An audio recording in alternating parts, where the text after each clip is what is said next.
Eh, Antes de comenzar, yo quisiera decir dos cosas. Primero, que la palabra que quiero compartir con ustedes es una palabra pastoral, es una palabra de enseñanza, motivándolos a ir hacia adelante en un área que a veces es difícil en la iglesia.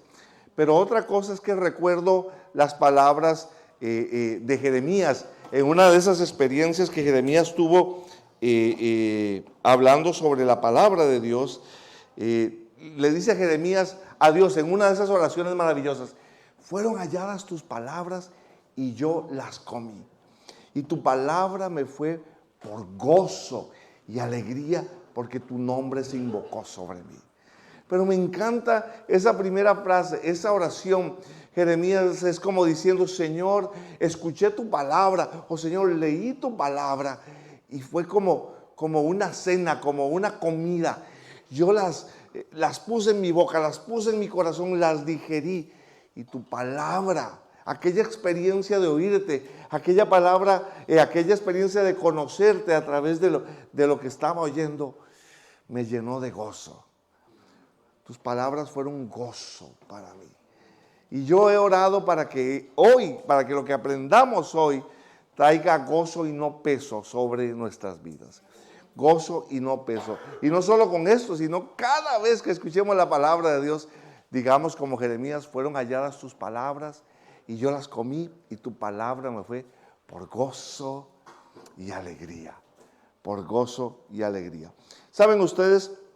Mi madre partió con el Señor hace unos 36 años, imagínense. No teníamos todavía los dispositivos que tenemos ahora, como los teléfonos, para tomar ese montón de fotos y ¿cómo se llama? Ni para grabarnos o algo. Y un día me dijo mi esposa: ¿tú te acuerdas de la voz de tu mamá?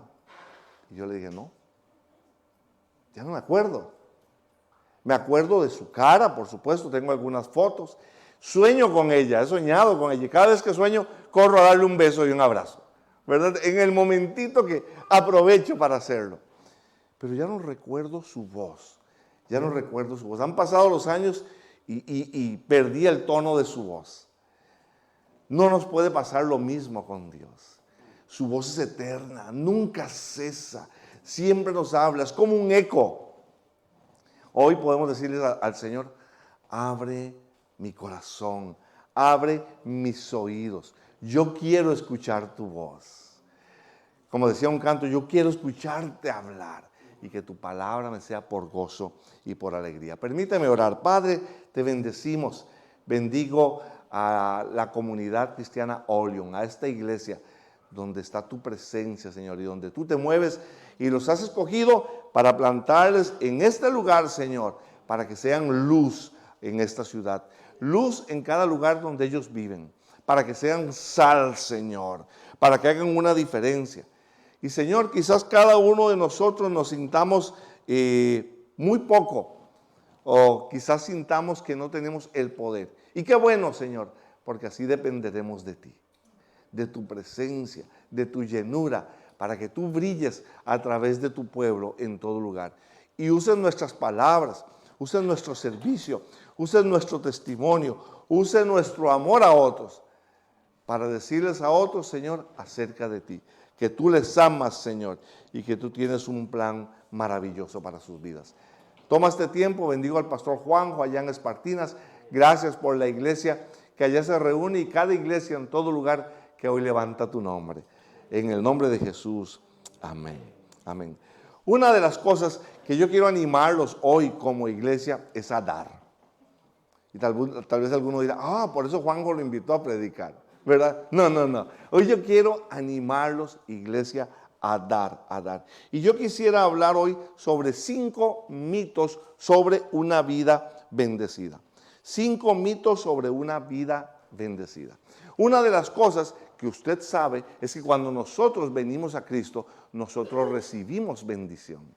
Si vamos rápidamente por el Salmo 23, la primera palabra dice: Jehová es mi pastor, nada me faltará. Tenía un hermano en la iglesia que decía: Juan Carlos es mi pastor, todo me faltará. Es cierto. Pero Jehová es mi pastor, nada me faltará. Y cuando termina el Salmo dice que el bien y la misericordia me sigan todos los días de mi vida. Mire para atrás y usted se puede dar cuenta que porque está en Cristo, el bien y la misericordia lo siguen todos los días de su vida. Amén. Todos los días de su vida. Si usted escucha pasos detrás de usted, es que el bien y la misericordia le están siguiendo todos los días de su vida. Ahora, cuando hablo de una vida bendecida, no estoy hablando de una billetera. Así le dicen también acá, billetera bendecida. Quisiéramos que así fuera.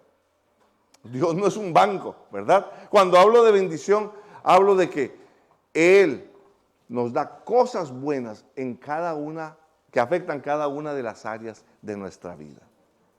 Así es, una de las cosas por las que yo le doy gracias a Dios es porque el día en que yo le conocí y mi esposa le conoció, no estábamos casados, nos casamos, tuvimos la bendición de casarnos, pero ahora nuestros hijos tienen la bendición de crecer en el Evangelio. Pero no solamente nuestros hijos, sino también nuestros nietos tienen la oportunidad de crecer en el Evangelio.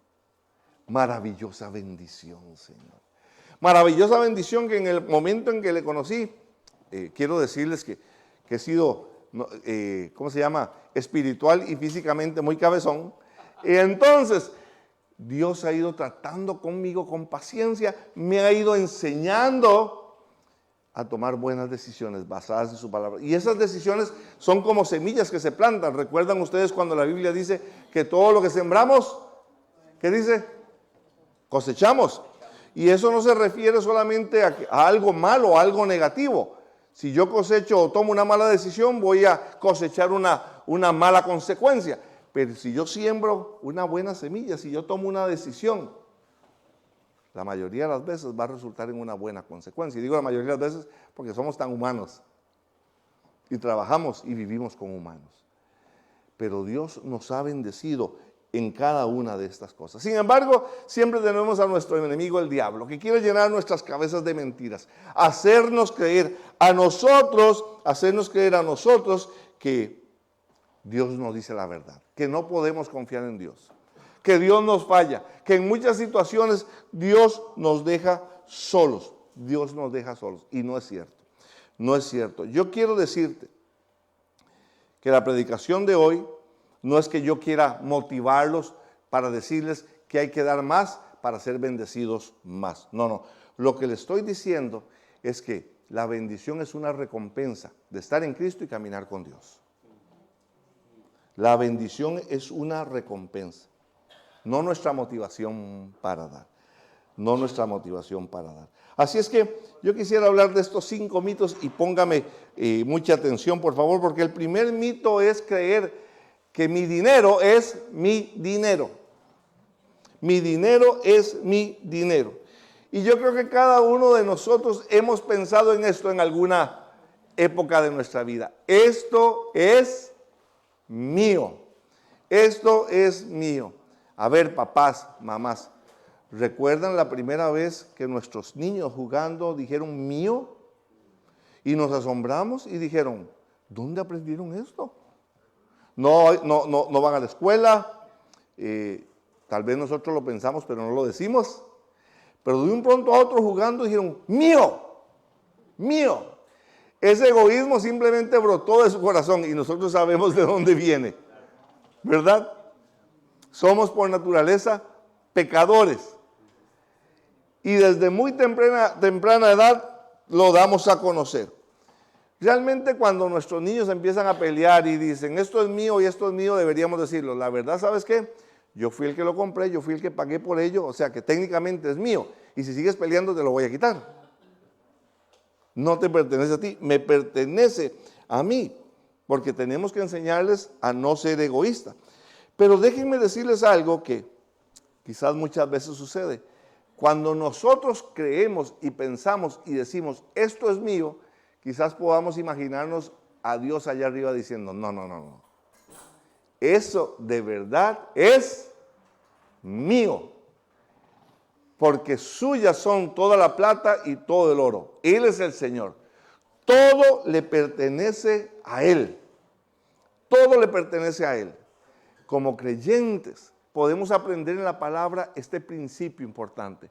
Dios es el dueño de todo, aún del aire que tú y yo respiramos hoy.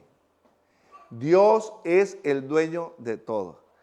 Hoy amanecimos y le dimos gracias a Dios porque nos dio un día más, porque nos dio la vida. Esa ropa que tú andas, ese auto que tú manejas, esa casa donde tú vives, esas cosas valiosas que tú tienes, que son temporales todas, ya tienen un dueño. ¿Sabes quién es? Dios. Dios es el dueño de todo. Dios es el dueño de todo. Mire lo que dice Job 41:12. ¿Quién me ha dado algo para que tenga que pagárselo? Todo lo que hay debajo del cielo. ¿Qué dice Dios? ¿Qué dice? Es mío. Tenemos que aprender esto. Como creyentes debemos de aprender esto. Todo lo que tenemos es del Señor.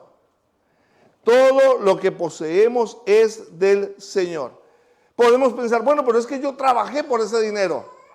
Yo me quebré la espalda por ese dinero. Pero ¿quién te ha dado la vida? ¿Quién te ha dado salud? ¿Quién te ha dado la gracia y el favor para que tengas ese trabajo? ¿Quién ha provisto a tu jefe de sus bienes para que pueda pagarte un salario? Dios dice, todo lo que hay debajo del cielo es mío. Por eso le damos gracias a Dios cuando comemos, ¿verdad? Le decimos, Señor, gracias, ¿por qué? Por mi provisión. ¿Qué le decimos? Por tu provisión. Porque estamos reconociendo que lo que ponemos en nuestra mesa es un regalo de su mano, de ese bien y de esa misericordia que nos siguen todos los días de nuestra vida. Amén. Qué bueno reconocerlo, porque cuando reconocemos que es el Señor, que Él es el Señor, es como si nos estuviéramos humillando, reconociendo, yo no puedo solo, pero con Él lo puedo todo. Él es mi Señor, Él es mi proveedor. ¿Recuerdan ustedes la frase en hebreo que Abraham usó para decir que Dios era su proveedor? ¿La recuerdan? Jehová Jireh. ¿Recuerdan? Él es mi proveedor. Él es mi proveedor. Algo maravilloso que nosotros debemos aprender. Gracias a Él tenemos lo que tenemos. Ahora, aquí hay una verdad que yo sé que todos saben. Si Él es el dueño, ¿qué pasa con nosotros? Nosotros somos administradores, no propietarios. Somos administradores, no propietarios. Y miren qué interesante con este principio, porque no es que vamos a recoger una ofrenda al final del servicio y decirle, tienes que dar todo tu dinero porque todo tu dinero le pertenece a Dios. Pero sí tienes que saber que lo que tienes es de Dios y tienes que administrarlo bien. Y enfatizo, tu dinero. Tienes que utilizar bien tu dinero. Hay 3 ministerios que Dios nos manda a sostener. ¿Sabían ustedes eso?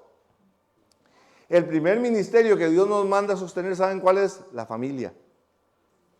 Trabajamos para sostener ¿a quién? A nuestra familia. Amén. Es importante esto. El segundo ministerio que Dios nos manda a sostener es la iglesia, el reino, la extensión del reino. Damos para que el evangelio sea extendido. Y el tercero, ¿saben cuál es? Apoyar a los menos necesitados. Eso nos enseña el dueño de todo y para eso nos provee. Así es que el primer mito aquí dice, es mi dinero, pero la verdad es que no lo es, simple y llanamente. No lo es, no lo es. Aquí voy con el segundo mito. Bueno, pensamos como creyentes, yo puedo dar, pero puedo dar lo que yo quiera. Yo puedo dar lo que yo quiera. Una de las cosas que se practica en Estados Unidos es la propina. Aquí no se practica la propina. Es interesante. ¿Cómo se llama? Pagamos y nos quedamos así como diciendo, ¿verdad? No se practica la propina. Pero allá en Estados Unidos se practica la propina. Y en la iglesia les enseñamos a los creyentes que tenemos que ser generosos con la propina. No vas a ir a un restaurante, vas a sentar, vas a orar y después les vas a dejar $1 de propina. Seguro, ¿qué va a decir la gente? Estos que dicen que son cristianos y tan tacaños. No, no. Entonces en la iglesia decimos, si vas a ir, vas a dar el 20% de propina. No estamos acostumbrados a eso. Pagas 200 euros, ¿verdad? Siempre queremos dar el 20% de propina, sobre todo si trabajamos para la iglesia. Queremos que la gente vea que hay generosidad. Es la costumbre allá, es la costumbre allá. Pero, ¿por qué traigo esto a colación? ¿Por qué lo menciono? Porque yo quiero decir esto con mucho respeto, pero a veces parece que le damos a Dios una propina. Una propina. La propina se da por agradecimiento a las personas que sirven, pero la Biblia nos enseña que debemos dar el 10% a Dios. ¿Por qué? Porque es un modo de adorarlo, de reconocer que Él es el dueño de lo que nosotros tenemos. Amén. Amén. Esto es importante.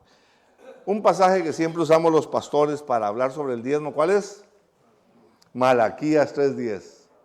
¿Verdad? Como si el mismo nombre dijera algo malo. Malaquías. Malaquías. Ay, otra vez Malaquías, ¿verdad? Qué nombrecito ese. Pero miren qué interesante y yo quiero darles de manera pastoral esta palabra. Dice así: traigan todos los diezmos al depósito del templo para que haya suficiente comida en mi casa. Si lo hacen, dice el Señor de los ejércitos celestiales, les abriré las ventanas de los cielos. Derramaré una bendición tan grande que no tendré suficiente espacio para guardarla. Inténtenlo, pónganme a prueba. La Biblia nos habla de dar el diezmo. Hoy hay mucha discusión entre la iglesia, que si se debe de dar, que no se debe de dar, que el diezmo es del Antiguo Testamento, que no, que... Hay mucha discusión. La palabra aquí es cierta, debemos de dar. Y la Biblia siempre nos motiva a ser generosos. Amén. ¿Están conmigo? Eso es lo que dice la palabra, ¿verdad que sí? Debemos de dar, debemos de dar. Ahora, alguno preguntará, ¿por qué el 10%? Bueno, el diezmo, o el 10%, el número 10 es un número muy interesante en la Biblia. Y el número 10 en la Biblia representa prueba. Representa prueba, representa prueba. ¿Cuántas plagas hubo en Egipto? 10, ¿verdad? ¿Cuántos mandamientos hay? 10, muy bien. ¿Cuántas veces se cambió el salario de Jacob? 10. Ven, díganlo con confianza, no importa. 10. ¿Cuántos discípulos tuvo Jesús? 12, ¿verdad? Los estaba probando. Era una prueba. La palabra Dios significa prueba, ¿verdad? La prueba. Ahora, lo estamos comprendiendo aquí, el diezmo no es una cantidad, es una prueba. ¿Qué prueba? Si somos fieles a Dios.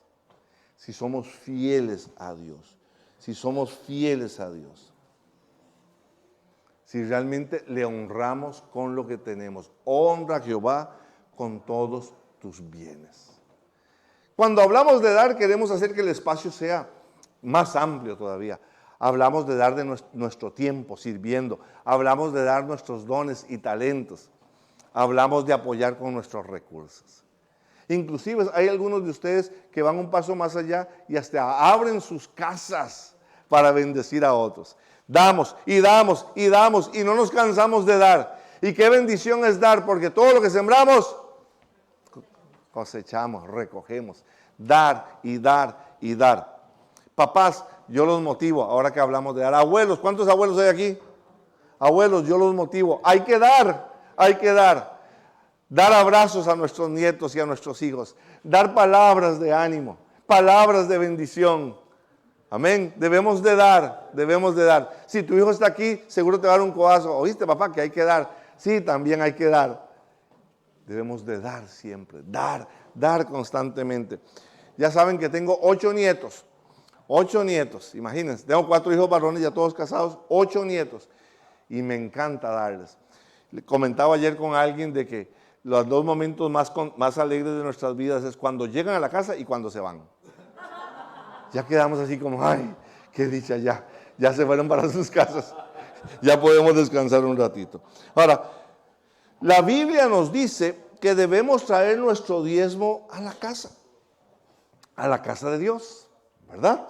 Porque quizás alguno dirá, bueno, pastor, la verdad es que yo puedo dar lo que yo quiera. Entonces, sí, yo doy el diezmo y doy 100 euros y le doy 20 al predicador de la televisión y 30 para apoyar un ministerio por allá y le doy otros 30 para apoyar a una asociación sin fines de lucro y doy 20 euros a mi iglesia. No, no, no.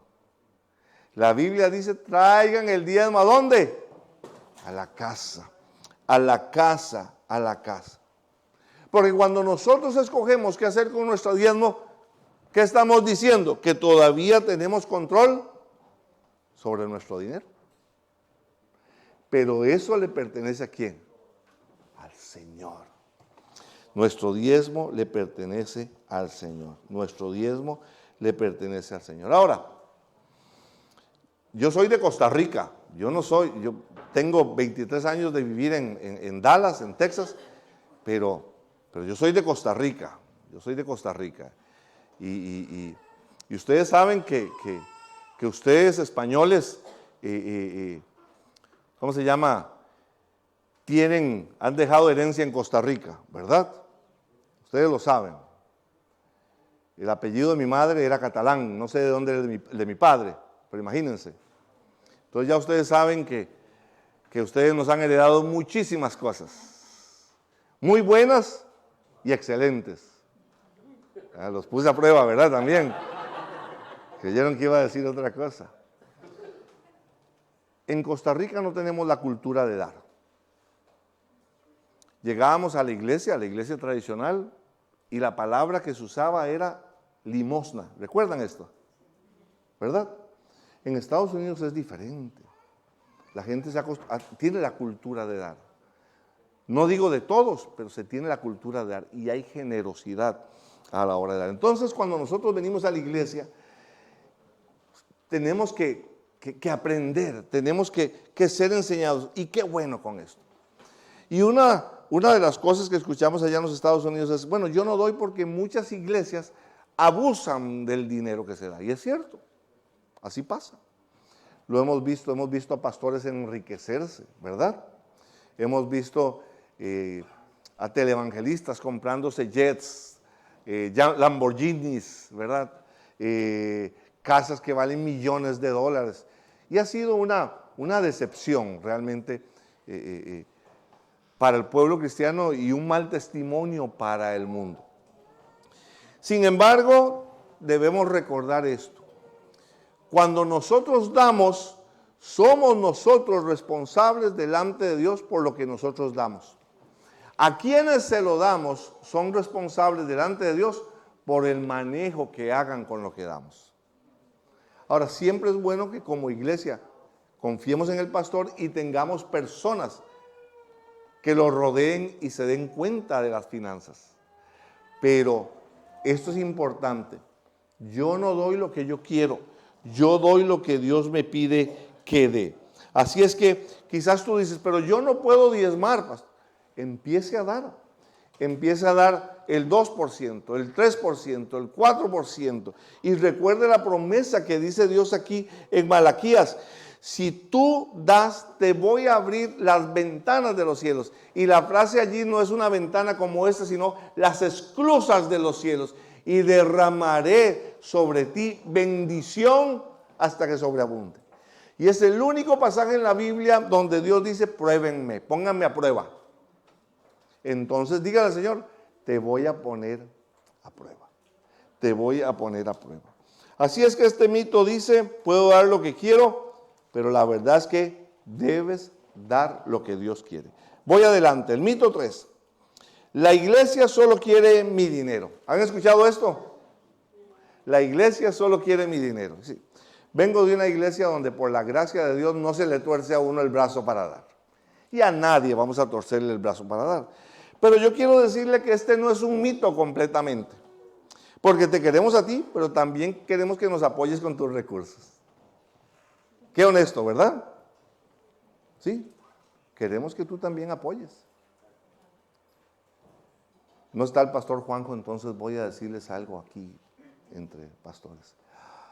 Yo he vivido bajo esa presión. Cuando llegamos a Estados Unidos, abrimos una iglesia y empezamos a crecer. Teníamos unas 350 personas, entonces rentamos un edificio y estábamos pagando $6,500 al mes. Bueno, estaba bien, el presupuesto estaba bien. Ese pequeño edificio tenía 18 unidades de aire acondicionado. Pueden ustedes imaginarse el tamaño. Y había que darles mantenimiento. Eran como unos $4,000 al mes entre el mantenimiento y el pago de electricidad. Más el agua, más el servicio telefónico, más mi pastor de jóvenes, que le dábamos un medio tiempo, más mi pastor de alabanza, más la persona que trabajaba con niños. Y entonces allí se iba sumando. Y hubo un momento en que hubo una crisis económica en Estados Unidos y las entradas se vinieron a la mitad. Oh, mi Dios. ¿Saben quién fue el primer sacrificado de no recibir salario? Por un año me quedé sin salario. Y hacer lo que había que hacer. Casi pierdo mi casa. Señor. Pasaba tenso todo el tiempo. No podía decir a la iglesia de más porque todos estábamos en la misma situación económica. Pero yo era el responsable que había firmado todos los recibos, que había firmado todos los contratos y había que seguir pagando. Y yo no sé si ustedes conocen y espero que no sea una mala palabra, pero en mi país, en Costa Rica, decimos, había que hacer de tripas chorizo. Y era difícil aquello. ¿A quién le podía decir? No podía ponerle la carga a la iglesia. Corría al Señor y le decía al Señor, ¿de dónde vendrá mi socorro? Mi socorro viene de ti. ¿Qué has hecho? Los cielos y la tierra. ¿Y saben qué pasó? Un día un hermano me invitó a predicar a Lake Point. Pastor Paul Lewis, que ha estado aquí predicando. Y hablando con el pastor Paul Lewis, me dice, ¿por qué no trabajamos juntos, Juan Carlos? Y le digo yo, ¿de verdad, pastor? Sí. Me dice, ¿por qué tú no vienes a ser parte de Lake Point y te conviertes en uno de los campus de Lake Point? Y escuché el versículo, ¿de dónde vendrá mi socorro? Y yo le dije, claro, pastor. Y Lake Point me abrió la puerta, acogió mi iglesia, me acogió a mí, me quité todo ese peso de encima y yo le decía al Señor, Señor, gracias, porque tú tienes cuidado de nosotros. Tú tienes cuidado. ¿Saben? Hoy nos hemos unido con ustedes a hacer obra porque ustedes han estado orando, Señor, levantamos nuestros ojos y necesitamos empujar más para que el Evangelio impacte más nuestra tierra. Amén. Y aquí estamos al lado suyo. Cuando venimos acá no somos Lake Point, somos Oleon. Y cuando vamos a la calle a trabajar no somos Lake Point, somos Oleon Comunidad Cristiana. No queremos que Lake Point brille, queremos que Cristo brille a través de Oleon Comunidad Cristiana. Amén. Y estamos aquí para servirles. Dios siempre tiene cuidado de nosotros. Pero, ¿a quién llamó Dios a esta casa? A ti.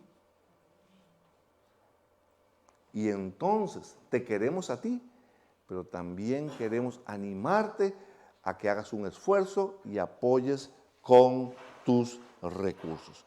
Con tus recursos. Porque cuando tú apoyas, podemos ir hacia adelante. Se pueden realizar mejor y mayores ministerios. Los bendigo porque están abriendo una iglesia en Espartinas. Amén. Ahí estuvimos pintando y limpiando y la próxima semana que viene el otro equipo también va a estar allí ayudando y dando una mano. Así es. Así se extiende la obra.